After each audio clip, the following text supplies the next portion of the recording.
This video is part of the Microsoft Virtual Academy. In this session, we'll be covering a technical overview of Configuration Manager 2012. Some things we're hoping to take away here from this session are covering the major themes of investment and message framework for Configuration Manager 2012. We'll talk lightly about the migration from Configuration Manager 2007 to 2012, and the things that you can be working with organizations or infrastructures now to help you get ready for this release of Configuration Manager. So let's begin with talking about how we've invested and developed Configuration Manager 2012. It is a little different than Configuration Manager 2007, and we have based the investments and the positioning of the product around three main pillars. The first is around empowering users, the second is around unifying infrastructure, and the third is around simplifying administration. Beginning with empowering users, we have focused heavily on what is now called the consumerization of IT. We began talking about this concept about 4 or 5 years ago, and really we were talking to customers and partners and understanding from them their challenges in managing mobile workforce, mobile sales scenarios, people who didn't use the classic scenarios that they use now, or that they've been used to using. And so we had to fundamentally change how we are managing the environments. And to do that, we've presented a platform in Config Manager 2012 that allows people to be on different devices and different connections, and recognizing today in this platform that there are new working scenarios. People aren't tethered to their desks anymore on classic desktops. They are using anything between 5 and 6 devices a day across maybe 3 or 4 different types of connections. The bottom line is we know who the users are through those experiences, and the drive that we're trying to achieve is to deliver them a consistent and managed secure application experience no matter what device or location they choose to work from. So this arrives at something called device freedom, and we're also trying to personalize this with a self-service experience to feel like the user has been empowered, and we'll show you that through examples of things like our software catalog. The second major investment for us and the focus of the product is around unifying infrastructure. There has been a consolidation of platforms and administrative consoles over the last few years for things like security with our forefront endpoint protection, as well as things like mobile device management. So one of the main goals of Configuration Manager 2012 is providing an ability to simplify the infrastructure, both in types of products, administrative consoles, as well as the infrastructure underneath, the depth of hierarchy, server placement, etc., to help reduce costs by simplifying the infrastructure and server products or consoles being used. This incorporates both physical, virtual, and mobile management, as well as security and compliance. And then in addition to that, things like service management with our System Center Service Manager technology. The final investments are focused around simplifying administration. The goal for this is to improve effectiveness of IT, both for administrators through their daily processes and how things are delivered across the network to our site infrastructure. What this allows us to do is save the administrator time by reducing mouse clicks or adding additional wizard steps that are more intuitive, adding automation to the product where possible, things that were routine tasks or a series of mouse clicks or complex wizards in previous versions of the product are now simplified. Where possible, in places like software updates or what was formerly known as DCM, Desired Configuration Management, we are now providing abilities to simply check off and create filters or rules to automate either things like a deployment of an update or the remediation of a non-compliant setting.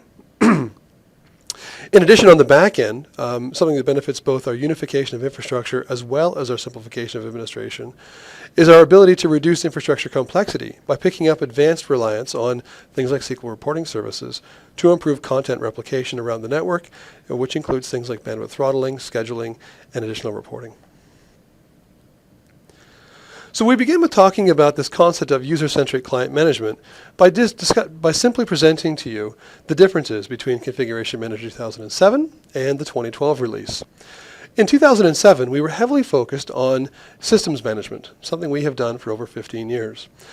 This allowed us to target systems and proxy through those systems, whether they be a device, a desktop, or a laptop, and get to the user through that proxy. This often worked, but in some cases didn't work perfectly. And it was challenging in some ways because we weren't designed to manage the user. We were designed to manage the hardware that the user was on, and we would target through them to their consistency and their customizations for user-centric customizations. So basically what we were doing up until Config Manager 2012 was effectively running scripts. And those scripts would be targeted towards the specific system or the user, and we would do our best through that. Optimized for systems management scenarios. In Configuration Manager 2012, we are still committed to managing systems. We still do that as a leader in the industry. However, we are now providing a platform to allow the organization to embrace user-centric working scenarios. This means we can do things like target a user and allow the application model to deliver the right application format or style of application, whether it be virtual, terminal services, or full MSI-based installs, based on where the user is, the machine they're on, and the connection they find themselves using. And when you think about that scenario for a moment, that could be a user named Melissa on her corporate laptop plugged into her office desk. But then Melissa may take that machine and go work from home on her home Wi-Fi. She may work at a local coffee shop on a public Wi-Fi. Or she may not even be using that machine. She might be using a home computer or some flavor of device or other piece of hardware. Through all of those, we know that Melissa's trying to access perhaps an Office application, and we know who Melissa is. But we want to allow a variation to happen underneath the hood of the places and connections and types of devices she's using. We deliver this with something called the application model, and this allows us to intelligently target relationships between users and systems and understand those relationships with some rules that will ensure that the right format of application is delivered to Melissa, no matter what kind of hardware or connection she finds herself in. The bottom formula you're seeing here is a function of a user getting application desired. So function of user, user X gets application Y, is really the overarching theme of what we're trying to achieve in the application model. So no matter where Melissa is or what kind of hardware she's using, we want to make sure she gets the application she requires to do her job. So we deliver this with a couple of promises. First, to the administrator, and secondly, to the user. So beginning with how we talk to administrators, this is a community and a customer base that we have talked to for over 15 years. And we have used our platform to allow them to target systems for the entire time the product's been in the market. But now we're allowing them to use our platform to think about users and giving them a tool set and a console and a collection of capabilities to let them think about their users first and then deploy applications and services to those users and allow them to be fluid across the different types of hardware like I just mentioned about perhaps Melissa using. Our platform configuration manager will understand and maintain and own the relationship more or less between the user and their hardware, primary, non-primary devices, etc. And allow us to have conditions to control the installations, pre-populate machines, deliver things wake on LAN or off hour, or even pre-deploy to certain locations over a weekend or overnight in the weekday to minimize the impact against the user's day. We remember these relationships. We provide abilities to allow the administrator to provide the user an interaction to say, this is my primary device, to allow them to define it. But the bottom line is that we are capturing the administrative intent. So Melissa needs an application, and the administrator will certainly define that and allow Melissa to just simply get that application across the different scenarios that she is using. So we do this with the application model, and we do this with something called the application model concept of managing applications, not scripts. And so the traditional format that we have found applications to be packaged in, MSI, for example, or third-party style scripting, allows us to define the application as a global object and then create some conditions below the application that will determine what type of application format is delivered, what we refer to as a deployment type, based on some conditions that are returned from the scenario that we would find that user Melissa in. Some terms that are relevant are things like detection method. We evaluate a target system and user for the presence of an application, if they're allowed or not allowed, prohibited or required. You might think of some examples here being security technology, antivirus, anti-spyware, those types of products that are required for security criteria to be met. But then there's other things that are offered or delivered as optional to the user that could be other elements, Zune or Visio or Office of some kind, even Adobe Reader, that are applications that are not mandatory for them to do their job, but they're available and delivered from administrative services. Requirement rules are evaluated at install time, and we are going to evaluate if the installation can happen, if it can happen on that target system with that user situation. And we'll do this every single time to ensure that the user has as little or zero experience of error condition as possible. Another thing we do within the applications object is create what we call dependencies. Dependencies of applications are relationships with other applications that are evaluated prior to anything being installed. A classic scenario for this would be some kind of a client, like in the instance of application virtualization. We require the app v client to also be there. Other examples could be web browser plugins, Silverlights, .NET frameworks, things like that. Effectively, things that have relationships to other applications in order for everything to behave properly. We also provide a terminology called supersedence for your review here. Supersedence is an ability for the administrator to define a version of app that should be the most current version of the application. And anything previous to that, we have a relationship to understand is the older versions. And we have an ability to uninstall and reinstall and provide the most current version consistently across the enterprise. This allows us to update applications, have automatic revision management, and ensure that IT is only managing one or as few as possible versions of an application as they can achieve. We also think about operating system deployment from the administrator's perspective. We now provide support for software distribution features during OS deployment. This is something we have built on top of from Config Manager 07. And even inside of an OS deployment, we provide the ability for an application model experience to be achieved during the OS deployment and the application push. So we'll still, within an OS deployment scenario, provide the evaluations of application requirement rules, dependencies, etc.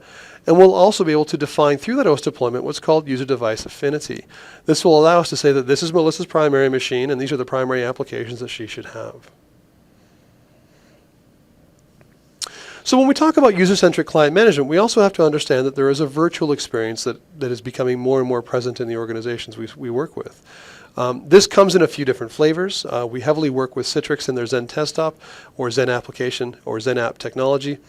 And this builds on top of Microsoft's remote desktop services to deliver an experience that includes the Citrix Zen Desktop VDI experience with our application model.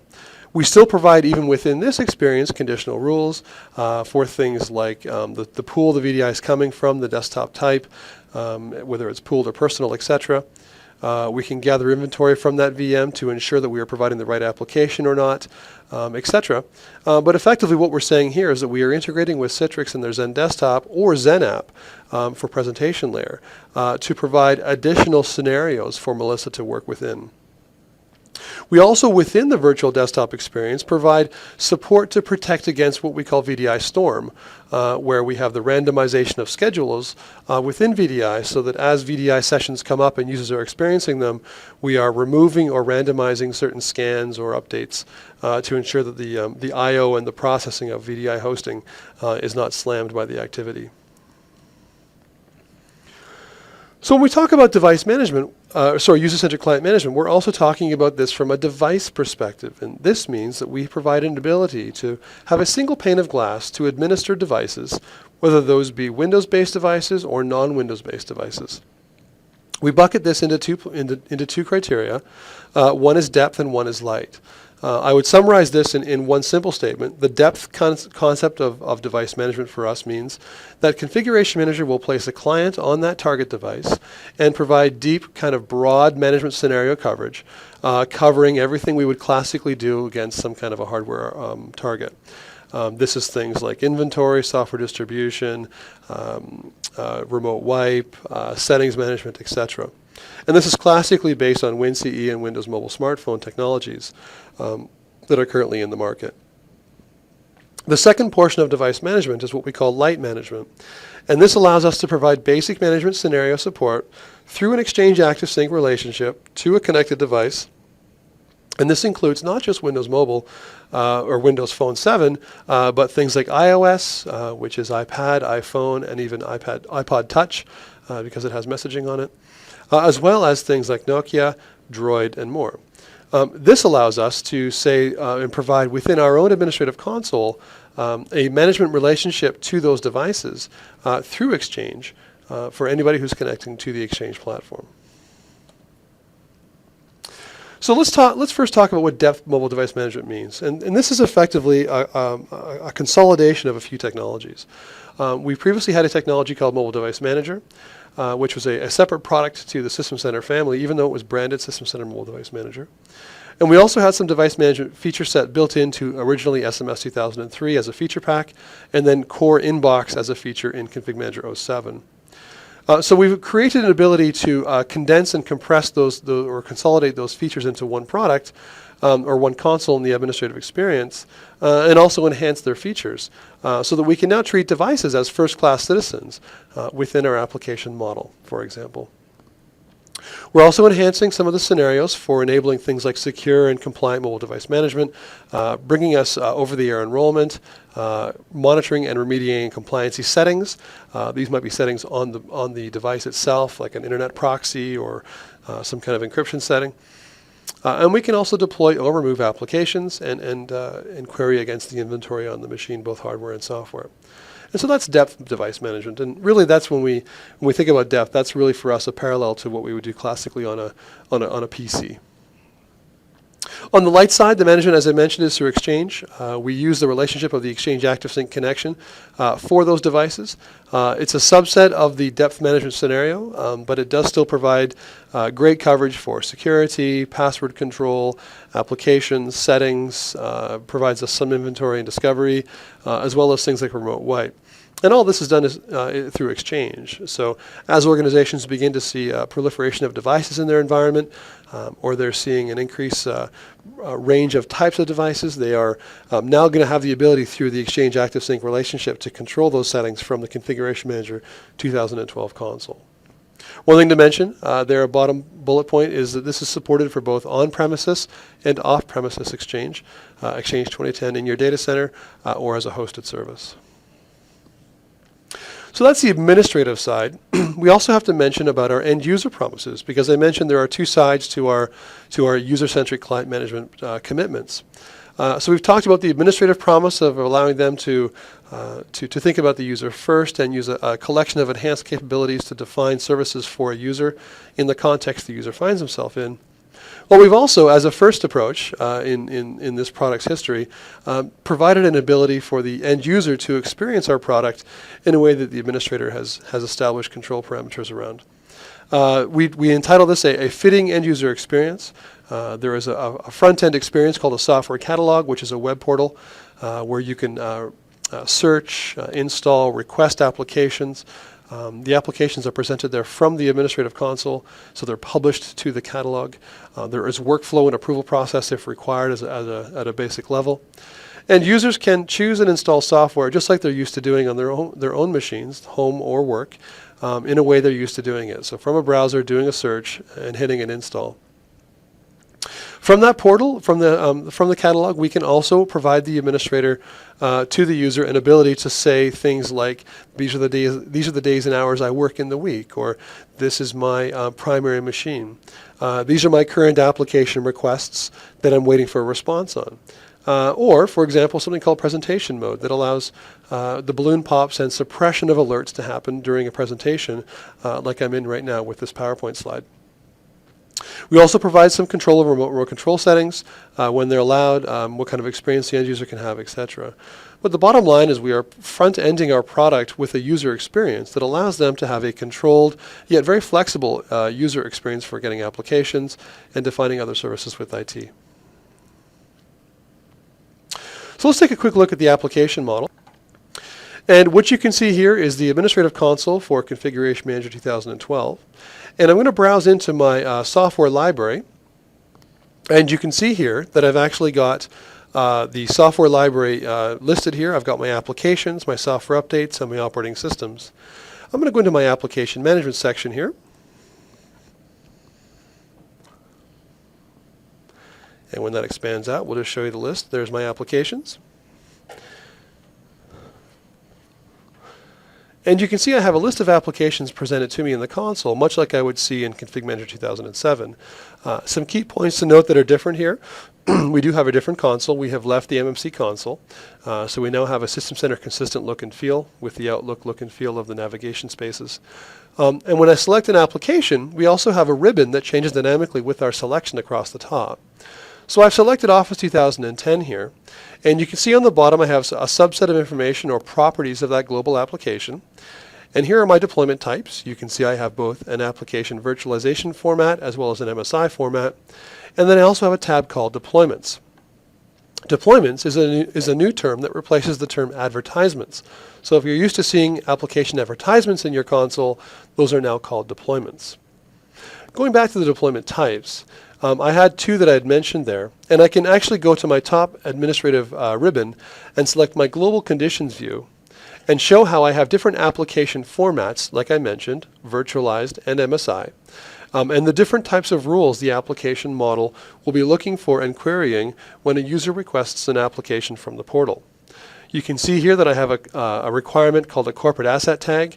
This is in this very basic model, a registry key value I'm looking for in the local systems registry. If the corporate asset tag is there, we know that that was a machine built by MSI or by corporate IT, and we can understand that as a corporate asset, and we'll deliver the MSI-based version of the application. If that corporate asset tag is not there, we would then present the virtualized format of Office to that machine because we don't know who the machine is owned by or what kind of state it's going to be in when we leave it. The other thing I can show you is that we also have an ability to create deployment types. So you can see I have @v and MSI there.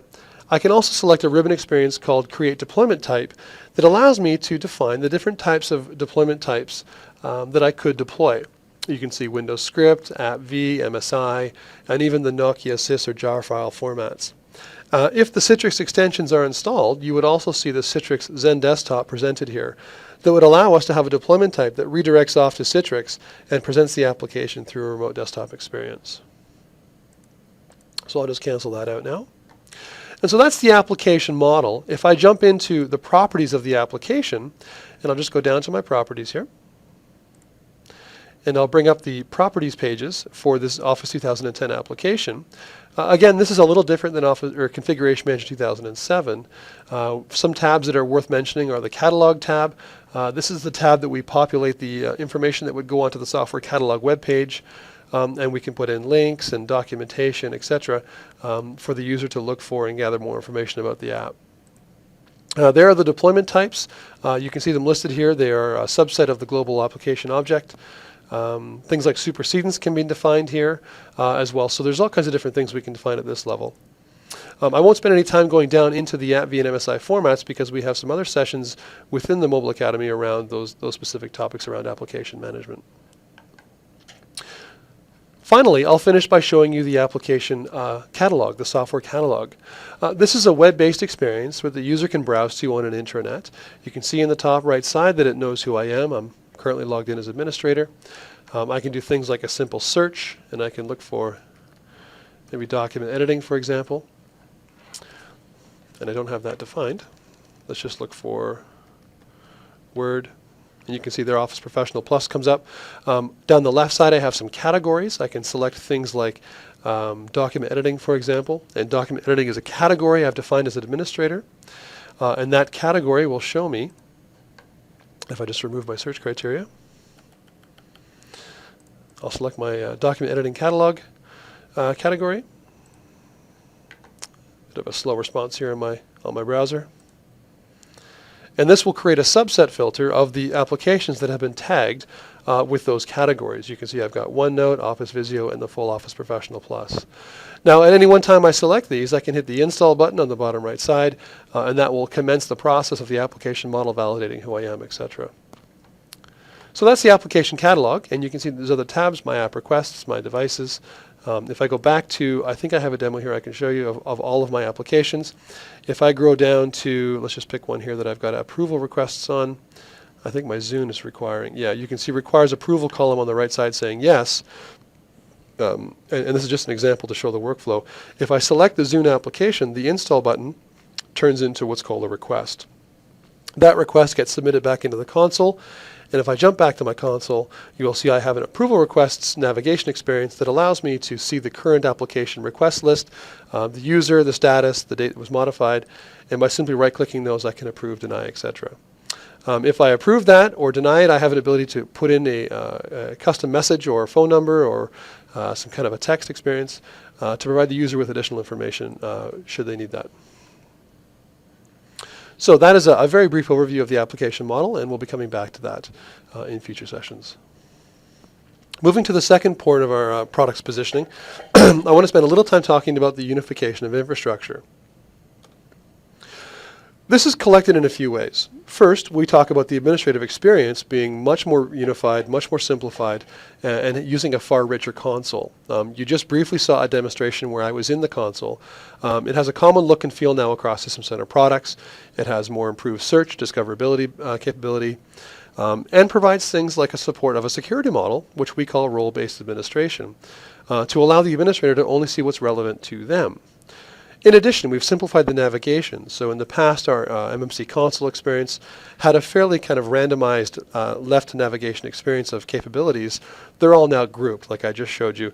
The software library section had the applications, software updates, and operating systems all grouped into one place for the administrator.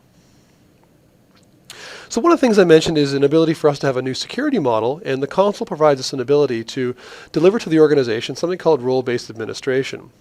Role-based administration is a new security concept in the console that allows us to say, based on certain template roles, object, instant permissions, rights, specific resource permissions for locations, geopolitical or security, or just simply role capability based. But effectively allows me to say that Randy is the remote tools operator for the Dublin office, and that's all that Randy can do. Or Melissa is the software update manager for the Vancouver office, and Melissa can only do software updates to the members of the Vancouver location. These are examples of how in the past we had to do some def-moff modifications that were not supported technically, or actually have different types of hierarchies defined to have different security models presented to the organization. Now we have an ability for one console, one site, one consolidated view to be simply controlled with security permissions based out of Active Directory and security groups to allow us to apply people to templates and say that based on their role and their identity, this is what they can see in the console. We've also provided some collection enhancements. I'm just going to build this out. We've provided some abilities at the collection level to allow organizations to flatten their infrastructure. In the past, we've had requirements for multi-tiered primary sites to be present in organizations to achieve, first of all, security, like I just mentioned with role-based administration solving the problem of, or also for different types of client-agent polling to be happening through the different collections or different locations. By providing us now an ability at the collection level to do different types of resource management and relationship control, we can now allow organizations to additionally flatten their hierarchies by providing better control of customization settings at the collection level. We have an improved UI to validate scenarios. This allows us for both device or user collections, device being mobile or hardware, like laptops and desktops, but a much richer UI at the collection properties level to allow a different type of collection set of customizations to be done. Our our security model, our role-based administration, allows us to define resources and security based on collections, not entire sites. And so we can define what's called collection scopes that allow us to say that, Melissa for the Vancouver office can only see the Vancouver collections, which is more of a geopolitical rule for role-based administration, which is a very common type of scenario. New membership rules, including and excluding other collections. A classic scenario or anecdote I would share there would be a VDI scenario, where you might have, even in that Vancouver office, you might have a VDI set of users on the call center, and we want to have a subset of customizations done for that collection that may be exclusions or even inclusions based on what we're doing for that scenario. And then easy organization. Obviously, we've simplified the administrative console and the organization of collections to make it easy for the administrator, who we have encountered is managing hundreds or even thousands of collections in their organization. So on the infrastructure side, we're also providing some promises for becoming more modern, minimizing infrastructure for remote or bandwidth-sensitive locations, allowing the consolidation of infrastructure for primary sites. I've mentioned a couple of times how organizations today in Config Manager 07 have multi-tiered primary site requirements for basic things like security or data replication or just simple collection or client agent control. Those can now be removed because of our new console and our new security model and the infrastructure running below that. We're also improving our concepts of being trustworthy and providing a stronger relationship to SQL through SQL reporting services and a much more robust management and replication tool set for our data in the back end. Allows a far more efficient monitoring and troubleshooting to things like content replication, which is a classic scenario organizations find themselves spending time doing. So a very common question we get from organizations that we wanted to cover here was the question of when do I need a primary site? When we manage primary sites, we talk about those from a few perspectives. And in Config Manager 07, primary sites were a little different than they are now in Config Manager 2012, or the requirement for a primary site. So in Config Manager 2012, you would need a primary site for scale, reducing impact of primary site failures, things like fault tolerance or disaster recovery. Local points of connectivity for administrators, geopolitical, content regulation, etc. Decentralizing administration, providing logical data segmentation, client settings, language now moving to Unicode, are all reasons why primary sites could become used. And what we're saying now is that those are no longer required. And some of the things I've mentioned around SQL reporting, role-based administration, and some of the client agent and collection settings are going to allow organizations to reduce their primary site depth. In addition, I've talked about some of the ways that we've answered those challenges. Here's a quick summary. Config Manager 2012 provides things like role-based administration, client settings for collection level, customization, or even specific client agent settings as a filter. The language packs, language is also a reason people would have primary site depth, or secondary or distribution point control is now answering the challenge of content routing and content replication scheduling. So let's talk about content. Having distribution points, improving the distribution points with things called groups, and the removal of what's called branch distribution points in the way they're known today are all ways we are improving the management of content around the infrastructure. One distribution point means basically that. One distribution point, one DP for Pixie Service Point, for multicasting, for throttling and scheduling of content to that location now being possible. And now our DP will even provide pre-staging of content to those locations in things like weekends or off hours.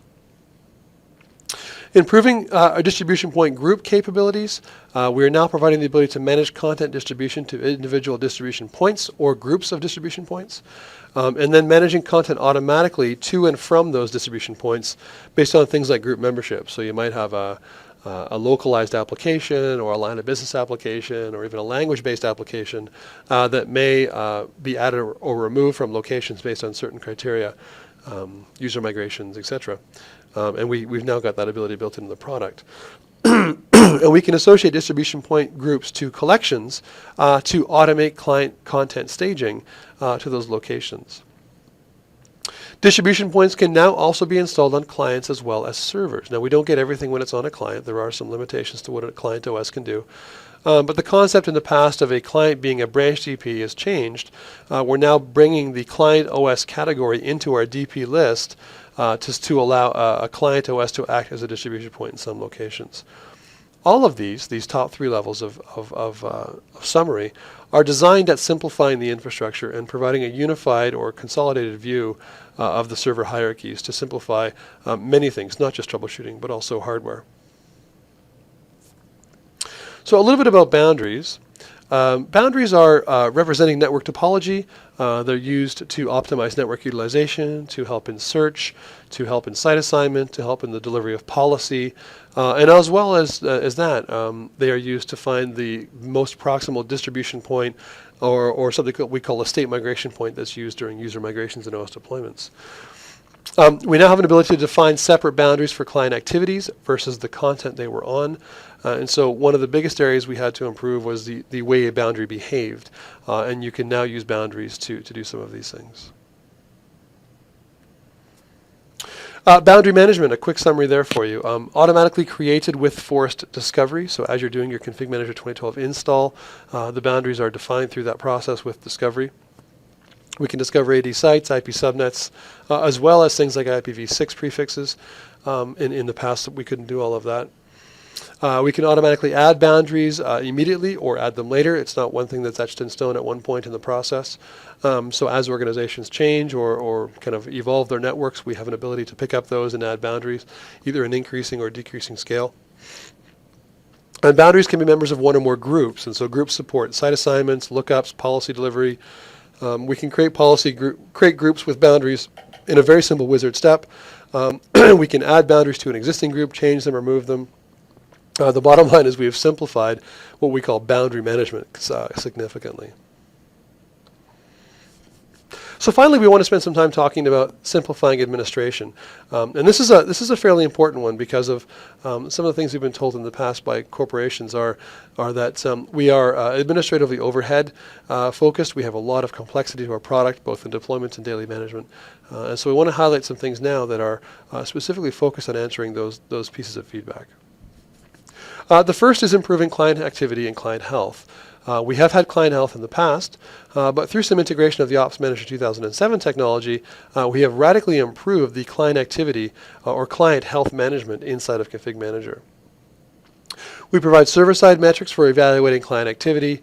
This means policy requests, inventory, heartbeat DDRs, or status are now rolled up into the console as alerts, kind of like how Ops Manager did in the past, as well as rolled into the console as alerts with thresholds. So, for example, you may have an evaluation of your client policies that says, only alert me in my console if my client policy requests success falls below 98%. Because it's not the 98% you are worried about, it's the 2% that are not responding or not getting policy refresh. That is a significant simplification to the console experience and the error checking for an administrator to think about. On the client side, we've also got monitoring and remediation built in for improving WMI, improving and validating Config Manager client prereqs, looking for dependency component and service health, and providing in-console and web reporting of all that logistics. So taking that client side and also improving that with better diagnostics and improvements to fix some of the classics like WMI are fairly significant. And then I've already mentioned that the in-console alerts, healthy, unhealthy ratios, those are customized and defined. They begin with defaults but can be easily changed to allow the administrator to only be alerted when they need to be worrying about something. So software updates, this is a feature that we have improved from Config Manager 07. In Config Manager 07, we built on top of WSUS, and we had a server role called the software update point. And we had the ability to define and roll out software updates with things like network access protection rules and policies. But there was a fairly heavy administrative workflow to getting patches approved and deployed out through our product. One of the answers we've managed to bring to the table is this concept called auto-deployment rules that allows us to define some criteria that says for certain products, languages, severities, categories of updates, allow those to flow right through to the target systems. And one of the driving scenarios for this was security management. When you think about products like Forefront, those can be updated as many as 3 times a day. And we don't want to have an administrator going back in the console 3 to 4 times a day to go through that process of approving and deploying those. Even with templates, it was still a lot of administrative work. And so auto-deployment rules will allow us to define those one time, let them flow through, and simplify the administrator's interaction with that process. We also have something called state-based update groups, where we can deploy updates individually or in groups. So you might think about things like Internet Explorer or laptop security being 2 kind of generic groups. And updates are added to an update group automatically, and they deploy to those collections targeted within that group. So you could pre-specify almost a template of an update process, which would include the categories of updates, the target systems, and everything in between to allow things to just simply happen. We did a lot of heavy lifting of operating system deployment development in Config Manager 07, but we still managed to find some enhancements for Config Manager 2012. So it's definitely not something we have forgotten about. We've in fact enhanced some key areas. And to highlight those, first would be the ability for us to now provide offline servicing of images. And for those updates that are what's called CBS, or component-based servicing, we now have an ability to bring images online that are based in our image library and deploy those updates against those images offline, so that as soon as updates flow through our environment and are approved and delivered to machines, they are also applied against our operating system images. And so as you go through those classic Patch Tuesdays, the images are kept as current as the production environment. We've also improved the boot media environment. We now provide what's called hierarchy-wide boot media. You no longer need one piece of boot media per site. This will simplify the management of your boot media. No matter where the boot media connects from, it will be able to find the right management point in operating system images. So that would be a significant improvement for distributed organizations. Providing unattended boot media mode. There are some scenarios where you have an inability or challenge in suppressing some of the next buttons that happen during the pre-boot environment. So we've improved that, as well as some pre-execution hooks to automatically select task sequences from the environment. The final one to highlight would be USMT 4.0. This is something that came along with Windows 7, and although we have supported it since Configuration Manager 2007 SP2, in Config Manager 2012, we have taken all of the command line and parameters that USMT 4.0 scan state and load state use on the command line and put those into our UI. So creating things like checkboxes or drop-down menus allows us to minimize the syntax errors that an administrator can go through, and we support everything that comes in 4.0, like hard linking, offline, and shadow copy. So the big thing there is adding it to our UI, which is actually a lot of work. So power management. Power management was something we introduced in Config Manager 2007 R3. This was a feature that came along in R3 as a core set of capabilities to first enable power management and look from a monitoring perspective. From both the agent and the backend, we start looking at activity. We begin to see usage patterns that allows us to get intelligence around what kind of plans to define and deploy. So that first monitoring brings us to planning, where we would say, based on usage and hardware and OS abilities, we can begin to phase in a power management plan that would then become more and more aggressive as time passed. And then applying that policy into the environment in production allows us to, in a phased and explicitly scheduled and targeted way, using our collections and collection membership rules, deploy those power policies in a very controlled manner. And then report on those centrally, reviewing that before and after stat, determining things like CO2 emission savings, kilowatt consumption savings, and associating those to real dollars by inputting values for cost of power. Provides us an ability to not only effectively deploy these, but also report that we have deployed them with success, being resulted in lower power consumption or carbon footprint reductions. Here are some examples of the presence of the visual aids we provide in our reports. Here is a usage activity report, 3 lines: computer, monitor, and user activity levels. And you can see there across a 24-hour period of time, we have a fairly rough period of peak time in the middle of the day. But we don't have an alignment between system and user in our usage curves. We also have abilities to customize the settings for both AC and battery power, and what kind of different performance we would say is defined within each of those at a highly granular level. You can see here a very rough screenshot of the different levels of settings we can set. And then after power policy has been applied, you can see a much more traditional looking bell curve. You can see kind of a low level on the shoulder of each day and then a spike in the middle of the day of activity level. The blue spike you see on the left of this graphic on the computer activity bar represents a new feature of Windows 7 called the Wake Timer. This is a new policy built into the local Windows 7 OS that removes the need for the broadcasting or wake on LAN technology out there, that allows the machine to simply pass. Maybe at this point it would look like it was 3 a.m. The machine would hit that time, the power policy wake timer would wake up the machine, it would look for policy and simply go back to sleep again. This allows things like off hours to be a valuable time for IT to be deploying patches or other types of services to machines. Here you see an environmental impact report and a power usage report, and you can see here the improvements or savings that have been made. On the left, the environmental impact. This is a CO2 emissions savings, and so up to the right is good in this curve. You can see it was going down, but then the emission savings started to climb after power policy was applied. And then on the right, the power usage, you can see the kilowatts were actually going up in the kilowatt usage report. Down and to the right is a good result. So as we went through power policies being applied, the kilowatt consumption began to fall. Okay, so we introduced a feature in Config Manager 07 called DCM, or Desired Configuration Management. That technology has been improved in Config Manager 2012.